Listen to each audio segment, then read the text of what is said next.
Na, mes ir vėl lauke, gamtoje, kur daugiau, jei ne gamtoje, kepti su nuostabiu Big Green Egg griliumi. O gaminsiu jame makaronų apkepą.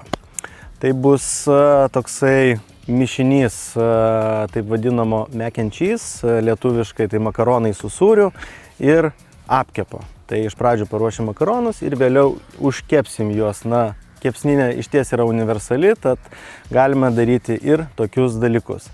Žinoma, makaronus galima būtų išsivirti ir grilyje. Jokių problemų, nes Kamado griliai yra itin universalūs. Na, bet aš rekomenduoju tą padaryti namuose ir atsivežti iki galo neišvirtus makaronus. Kokius makaronus naudosite, vėlgi čia yra jūsų pasirinkimo reikalas.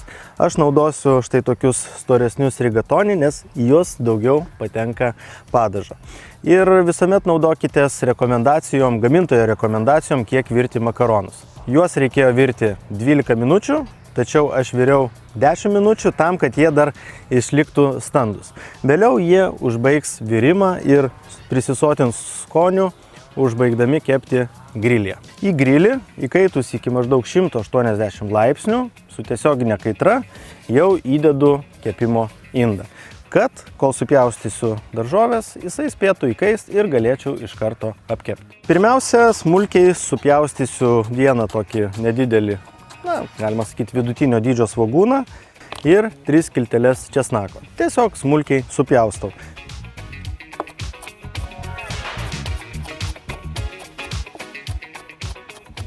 Ir gero alyvuogių aliejaus ir svogūniukai bei česnakai keliauja į keptuvę.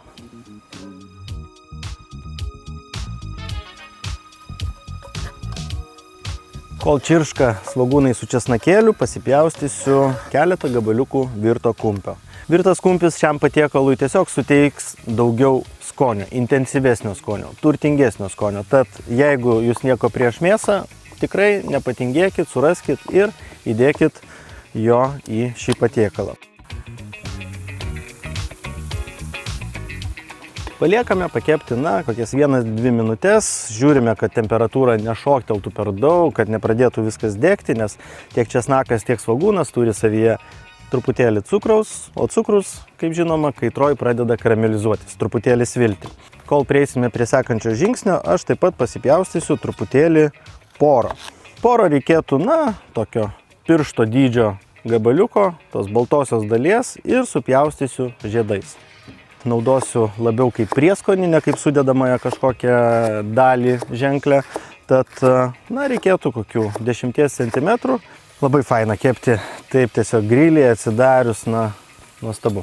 Porai truputėlį palauks. Dabar dedu šaukštą miltų, tolygiai pabarstau, išmaišau ir pakepinu, na, kokias pusę minutės, 1 minutę, tam, kad sugertų miltai riebaliuką ir šiek tiek paskrustų. Pakepinti miltus yra ypač svarbu. Jeigu mes tiesiog įdėsim miltus ir vėliau užpilsim pieną, jausis vėliau padaže toksai miltingumo poskonis. Toliau pusę litro pieno.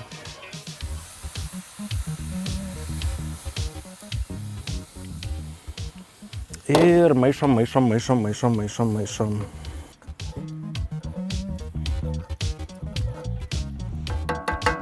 Prieš užverdant suberiam porus. Taigi, poras yra labai skanus būtent pasitroškinės piene.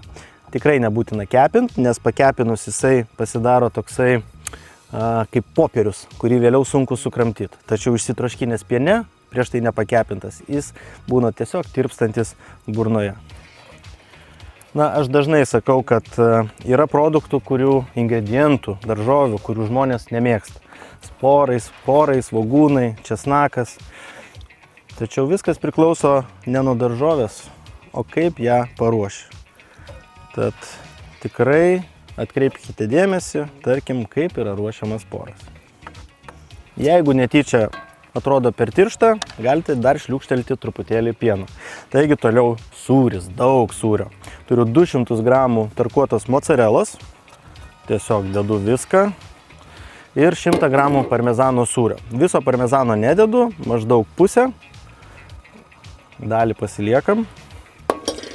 viską išmaišau ir trumpam keptuvėlę trauksiu iš grilio.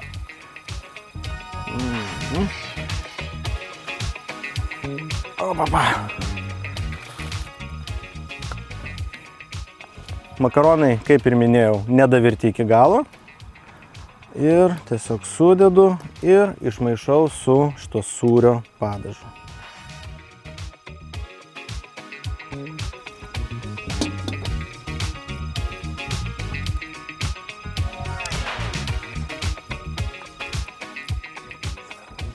Taip paruošti makaronai galbūt kai kam pasirodytų tiesiog makaronai. Na, jie iš tiesų labai skanūs, tačiau yra vienas dalykas, ką labai norėjau įdėti, tai yra trumai, trumų pasta. Tai yra pievagrybių ir trimitėlių grybų pagrindu padarytas toks kaip padažas, kurį vos keli procentai sudaro trumai, tačiau to užtenka, kad būtų labai daug aromatų. Na ir įdedu šaukštelį, kad suteikti šio turtingo skonių padažo.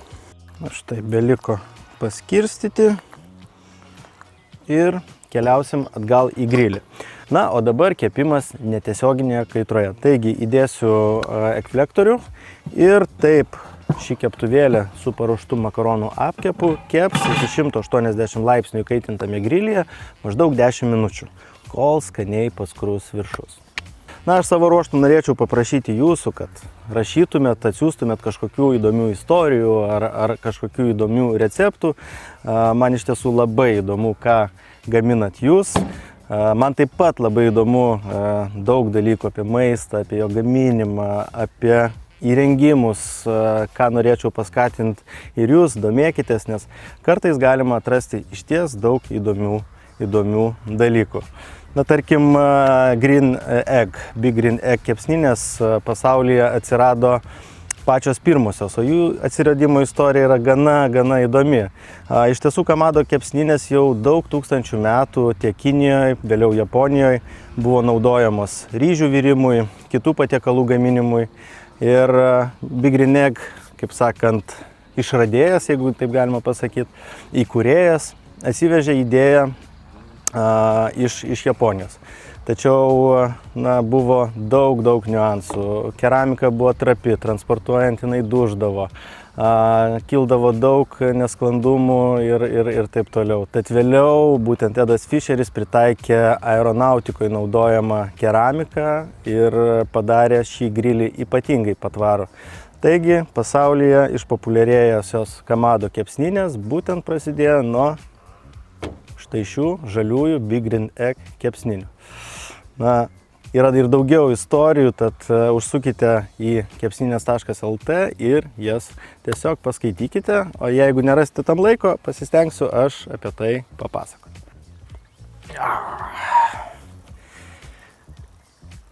Koks grožis, atsargiai neapsideginkit. Na, bet aš negaliu tiesiog neparagavęs. Iš gilumos, su daug sūrio, su trumais.